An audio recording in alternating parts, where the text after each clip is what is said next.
Vitamin A, C, K, fibre, iron எல்லாம் இருக்கக்கூடிய இந்த பாலக்கீரை வச்சு தாங்க நான் இன்றைக்கி பாலக் பன்னீர் ரெசிபி பண்ணலான்னு இருக்கேன்.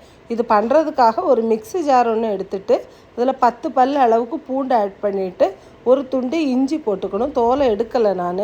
2 பச்சை மிளகாய் ஆட் பண்ணிக்கிட்டு ஒரு பெரிய வெங்காயத்தை பெரிய பீசஸாக வெட்டி வச்சுருக்கேன், அதையும் ஆட் பண்ணிவிட்டு 2 பெரிய தக்காளி எடுத்து அதை ஆட் பண்ணிவிட்டு எல்லாத்தையும் ஒரு பேஸ்ட்டாக எடுத்து அரைச்சி வச்சுக்கலாம்.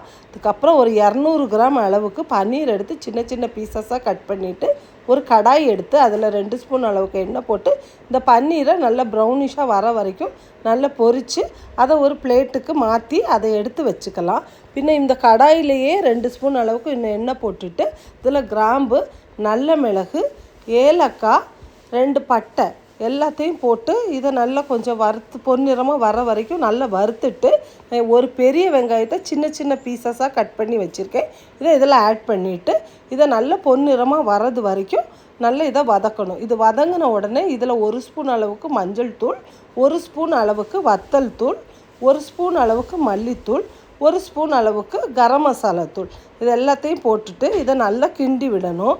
கிண்டி விட்டுட்டு நம்ம ஏற்கனவே அரைச்சி வச்சுருக்கோம்ல அந்த தக்காளி, வெங்காயம், பூண்டு அந்த பேஸ்ட்டை இப்போ இதில் நம்ம ஆட் பண்ணிக்கிறோம். இதை நம்ம ஆட் பண்ணிவிட்டு இதை நல்லா கிளறி விடணும்.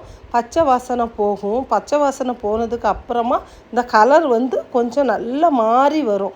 அந்த கலர் மாறி கொஞ்சம் கிரேவி கொஞ்சம் வற்றி வரும். அந்த ஸ்டேஜ் தான் இதுக்கு கரெக்டான ஸ்டேஜ். அந்த ஸ்டேஜில் நம்ம பாலக்கு வேக வச்சு அதை மிக்சியில் அரைச்சி வச்சுருக்கோம், அதை இதில் ஆட் பண்ணிக்கிறேன். ஆட் பண்ணிவிட்டு இது எல்லாத்தையும் ஒன்றா போட்டு கலந்து விட்டுறணும். நல்லா கலந்த உடனே இந்த கிரேவி நல்லா அழகாக பார்க்குறதுக்கு நல்லா வந்துடும். இப்போ நான் அந்த மிக்சியில் இருந்த மீதி தண்ணியும் இதில் ஆட் பண்ணிவிட்டேன். ஆட் பண்ணிவிட்டு இது நல்லா கொதி வந்துடுச்சு. இந்த ஸ்டேஜில் நம்ம ஏற்கனவே பொரித்து வச்சுருக்கக்கூடிய பன்னீரை இதில் ஆட் பண்ணிக்கிட்டேன். ஆட் பண்ணிவிட்டு இது நல்லா கொதி வந்த உடனே நான் கொஞ்சம் சிம்மில் வச்சு ஒரு 2 நிமிஷம் அளவுக்கு நான் இதை குக் பண்ணேன். ஏன்னா ரொம்ப ஹையாக குக் பண்ணக்கூடாது.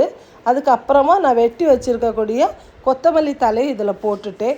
இது நீங்கள் சாப்பாட்டுக்கும் சாப்பிடலாம், சப்பாத்திக்கும் சாப்பிடலாம். உங்களுக்கு எப்படி விருப்பமோ நீங்கள் அந்த மாதிரி விரும்பி சாப்பிடலாம், நல்லாயிருக்கும்.